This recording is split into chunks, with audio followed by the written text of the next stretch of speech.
Go to PS5 and Xfinity's fastest speeds, but still seeing network error.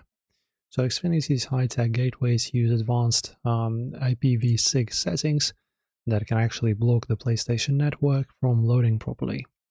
And today I'm showing you the EasyLink method and the one secret setting you need to toggle to stop those annoying sign-in errors. Right, and firstly let's get you on home Wi-Fi. On your PS5 you need to head to the settings, then network, and then settings again, and then set up internet connection. Then find your Xfinity network name in the list. Then press the options button on your controller while hovering over your network and change Wi-Fi frequency bands from automatic to 5 GHz.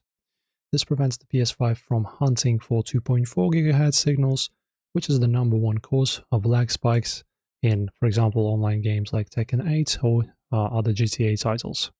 Enter your password and run the test. And then if you're using a hotspot, just connect to the open network. It will say failed, ignore that. So go to settings, users guide, as shown here, and then a users guide again.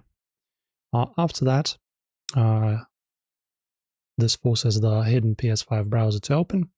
The Xfinity login portal will pop up. Sign in with your Xfinity ID there. And this should get you back into the game with zero lag. If this Xfinity guide helped you level up today, don't forget to smash the like button and subscribe.